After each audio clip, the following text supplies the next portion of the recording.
সাহেব 4টা বার্গার বানাবেন, তার মধ্যে একটাতে প্রচুর পরিমাণ ঝাল দিবেন, যে ঝালটা খেয়ে যেন ধোঁয়া বের হয়ে যায় তার মুখ দিয়ে। আচ্ছা ভাই সাহেব ঠিক আছে। কি অর্ডার দিলি তুই? বার্গার অর্ডার দিছি, 5 মিনিটের মধ্যে হয়ে যাবে। চল বাইরে চল, আমরা বাইরে যা বসি।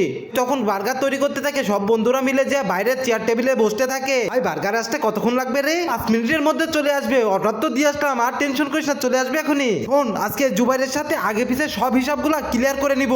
হ্যাঁ ভাই তুই ঠিক বলেছিস, আজকে তো জুবাইরের একটা শিক্ষা হবেই। তুই কি বলতেছিস রে? আরে জুবাইর কিছু না, চিন্তা করিস না, খাবার এখনই চলে আসবে বন্ধু। তেরি, আমি তো বাইকের চাবি বাইকেই ফেলাই রাখছি। জুবাইর ভাই যা না, তুই একটু বাইকের চাবিটা একটু নিয়ে আয় না প্লিজ, যা না তুই। আরে সজীব তুই তো আমার সব সময় খাটাস। আচ্ছা সমস্যা নাই, আমি যাচ্ছি, নিয়ে আসতেছি এখনই। তখনই সে চলে যায়, তখন বলতে থাকে আরে ঘুঘু তো ফাঁদে এসে বন্ধু শোন, আজকে যেভাবে হোক ওকে ফাঁদে ফেলতেই হবে। সময় খেয়ে যায়, ও টাকা দেয় না, আজকে ওর টাকা দিতেই হবে, যে করে হোক বিলটা ওরই দিতে হবে। ওইটারের বার্গার রেডি হয়ে গেলে তখন বার্গার নিয়ে আসে, ওইটা দিয়ে যায়। তখন একজন বলতে থাকে ঝাল কোনটাতে, এটাতে নাকি? বলছে হ্যাঁ হ্যাঁ ওইটাতে। চেক করে দেখতে থাকে সবকিছু ঠিকঠাক আছে নাকি, বলে এটা জুবাইরের বার্গার, এটা জুবাইরকে দিতে হবে। আজকে মামুন এটা খাওয়ার পর ওর মুখ দিয়ে আগুন বেরোবে, আগুন যেভাবে হোক। আচ্ছা স্বাভাবিক হয়, মামুন চলে যাচ্ছে। কিরে জুবাইর চলে আসছিস তুই? চাবি কি নিয়ে আসিস তুই? আরে পাগল, তোর মাথা কি ঠিক আছে? তোর ভাঙাচোরা বাইকে তো মিটারই নাই, আর চাবি কোথা থেকে আসবে? আরে আমি তো ভুলেই গেছিলাম বন্ধু।